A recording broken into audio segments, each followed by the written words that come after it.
Alhamdulillah, salatu wassalamu ala rasulillah wa ala alihi wa sahbihi wa mawala amma ba'd.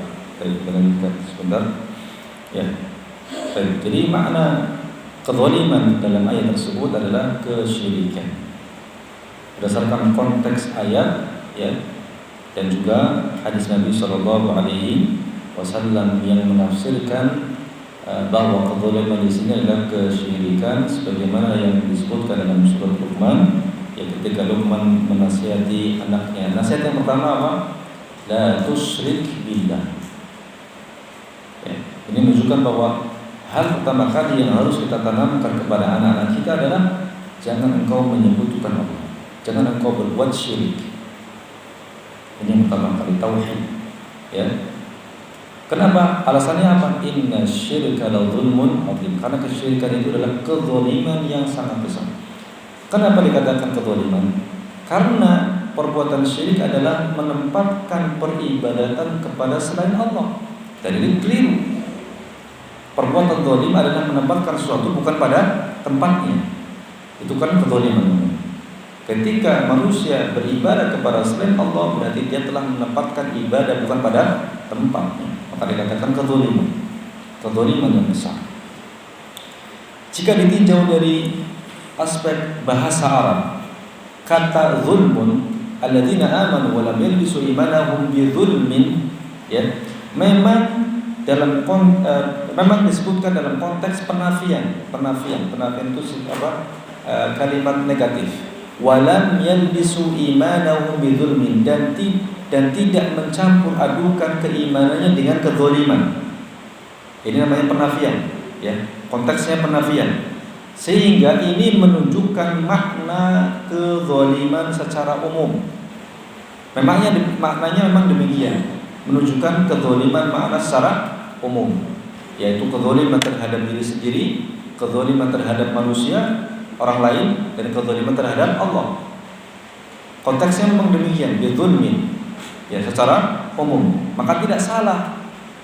Para sahabat pun bertanya, dan itu terasa berat oleh mereka. Makanya mereka bertanya, siapa di antara kami yang tidak pernah menzalimi dirinya sendiri?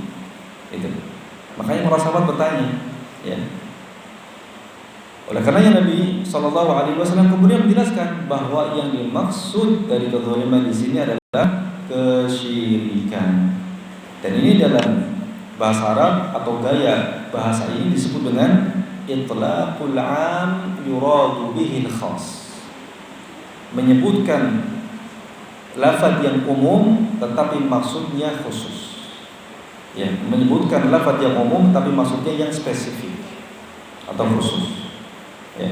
Itlaqul 'am yuradu bihil khas, ya. Kemudian Rasulullah mengingatkan, ya, mereka tentang ayat yang lainnya yang menjelaskan bahwa kezaliman yang dimaksud adalah dalam ayat ini adalah kesyirikan sebagaimana yang diucapkan oleh Luqman kepada anaknya. Ya. Dan ayat ini mengabarkan kepada kita sebuah janji yang agung. Lihat di sini, ini poin yang sangat penting juga, tidak kalah penting. Bahwa ayat ini, ya, mengabarkan kepada kita sebuah janji yang agung dari Allah Azza wa Jalla. Yaitu apa? Yakni barang siapa yang bisa terhindar dari segala bentuk kesyirikan, terhindar atau menjauhi segala bentuk kesyirikan yang besar maupun yang kecil, yang nampak maupun yang tersembunyi, maka dia akan mendapatkan keamanan yang sempurna atau al-amnul mutlaq. Siapa yang bisa terhindar, dan tentunya dengan taufik Allah Azza wa Jalla, atau bisa menjauhi segala bentuk kesyirikan yang besar maupun yang kecil, yang nampak maupun yang tidak nampak, ya,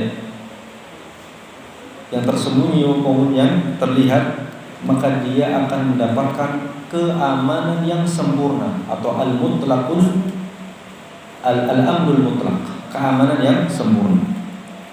Yaitu dengan apa? Keamanan yang sempurna ini, yaitu dengan masuk surga tanpa hisab dan tanpa adab.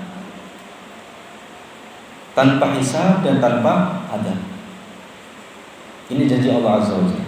siapa yang bisa mewujudkan ya tauhid yang sempurna, ya, terhindar dari segala bentuk kesyirikan, maka ya dia akan mendapatkan keamanan yang sempurna atau al-amnul mutlak, yaitu dengan masuk surga tanpa hisab dan tanpa adab, dan dia mendapatkan hidayah yang sempurna. Hidayah yang sempurna. Mereka adalah orang-orang yang diberikan hidayah secara sempurna. Ya. Sejauh mana dia terjerumus ke dalam syirik, maka sejauh itu juga keamanannya akan berkurang. Ya, jadi keamanan ini akan sejalan lurus dengan kesempurnaan dia di dalam bertauhid. Ya, kesempurnaan dia dalam menjauhi kesyirikan. Maka demikian pula keamanannya akan bertambah. Semakin ya tauhidnya bertambah, maka semakin keamanannya bertambah. Ya. Semakin berkurang, maka akan semakin berkurang. Dan perlu kita ketahui bahwa sebagian salaf ya itu memandang bahwa maksiat, ya, sebagian salaf itu memandang bahwa maksiat, perbuatan maksiat itu termasuk syirik kecil. Ya, syirik kecil.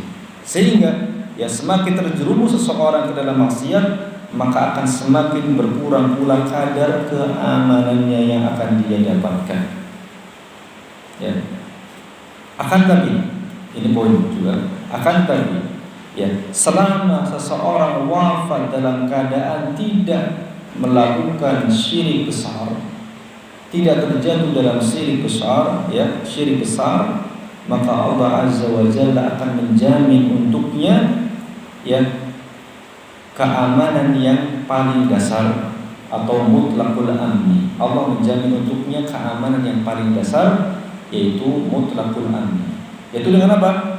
Yaitu dengan dia dijamin bebas dari api neraka, walaupun mungkin dia harus masuk ke dalam neraka terlebih dahulu untuk dihapuskan dosa-dosanya.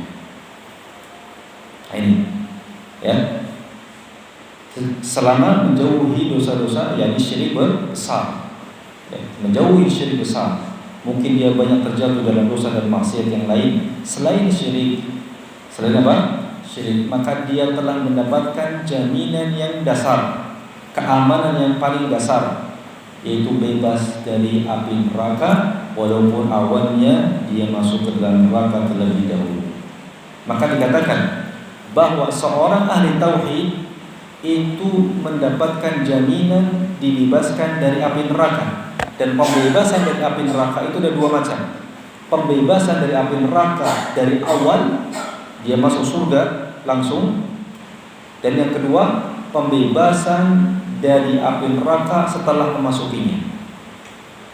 Yang jelas ahli tauhid ya akan pada akhirnya akan masuk surga Allah Azza wa Jalla.